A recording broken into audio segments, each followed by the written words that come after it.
Alright, if you know your vision, you know who you're selling to, you know what you're selling, how you're going to get it to them, then what is the next step? It's setting up your online store. And yes, this does not have to be confusing as people make it. You don't need to feel overwhelmed and spend hours on it. You won't want to throw your PC across a room. Let's break it down and make it simple. A lot of people overthink this. They spend weeks obsessing over fonts and tweaking their logo. They try to build a perfect brand when they haven't even made their first sale. Do not fall into that trap. Your website is just a shop front. It doesn't have to be a masterpiece right away. It's a work in progress. It just needs to be fast, clear, and easy to trust. So what does your website actually need to do? Say what you do, show what the customer gets, make it easy to buy, build trust, and answer any questions that people may have. That's pretty much it. If your website hits all 5 of those goals, you're doing better than 90% of people just starting out. Let me walk you through how I've done it with Shopify and how I recommend it today. First of all, Shopify has a great trial that you can take advantage of and get started. The back end of Shopify is very clean and easy to use as well. It integrates with a lot of friendly user emails and apps that you can use, different product reviews, email marketing, shipping apps, and it's used widely by a lot of brands that you would recognize today. Things like Gymshark, Fashion Nova, and even Kylie Jenner's cosmetic brand. So if it works for them, it's more than enough for us. There are a lot of clean and simple themes that you can use on Shopify. I use the Dawn theme. There's also a bunch of fonts to use. I would only stick with two or three different font styles.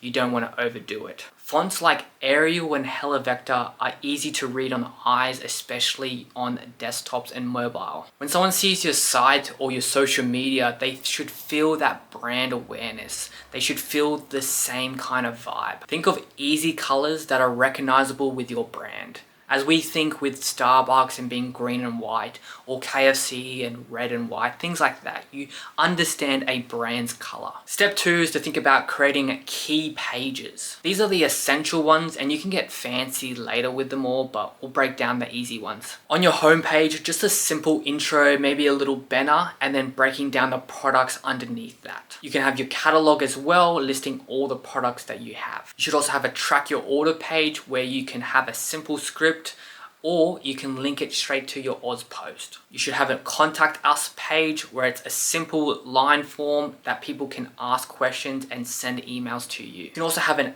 FAQ, answering all frequently asked questions, breaking down things where you think a customer would ask you. And then the policies. You can just have simple policies. Ask ChatGPT. Shopify also generates them for you, and then you just tweak what you need to. So people understand, hey, this is my shipping policy, this is my refund policy, things like that. You don't need a million tabs, you just need to build trust and make it easy for the customer. Step 3 is just adding a few helpful apps. You don't need to go crazy with the apps, but this is just what's worked for me. I've used Uplinky. It just helps making a sticky add to cart, so people, when they're scrolling on their mobile app, the add to cart button stays at the bottom of the page. You can also use Klaviyo, but I just use Shopify email. It's very easy to use. You can send out a bunch of different emails and even set up your email automations, where this is where you do your abandoned cart and your abandoned checkout.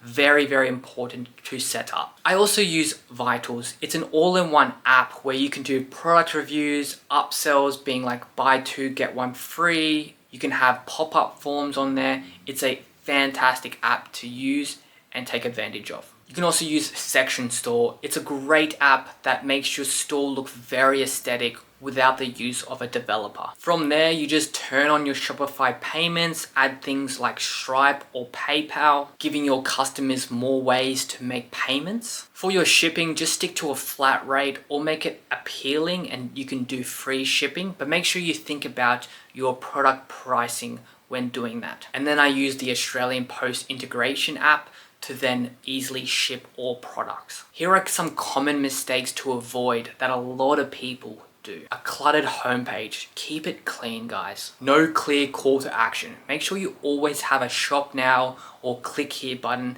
something to direct the customers to. Too many fonts or colors, it makes you look untrustworthy. Low quality product photos. Now this can make or break your product page, so make sure you're using a good camera quality. No shipping or return info. People will always hesitate without this. A great tip to nudge the customer is giving a money back guarantee. If someone sees this, they're probably more likely to buy. Here are some bonus tips because I'm so nice. You can use a great app called Canva to create banners, different logos, things like that. Very easy to use and free. You should always check how it looks on mobile. Try to optimize on there. You can always go to the top right and flick through the website on mobile because 80% of your customers will come through that. You can also go to 3 websites that you use on your own. Think Gymshark, think Under Armour, things like that.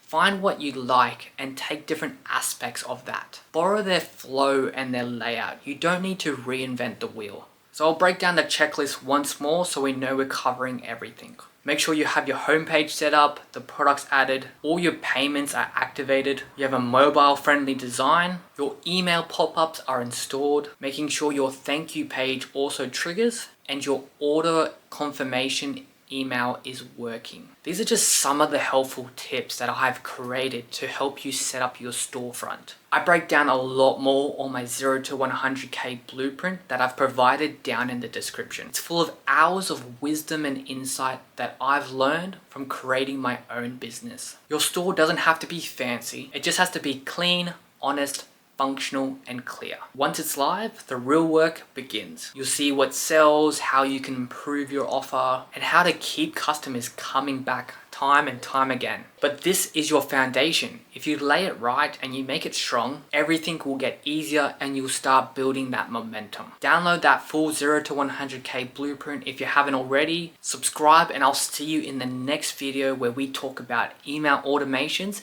and how to make the best use of them, okay? It can be found here. And as always, I'm Jaden Connolly and thank you for watching.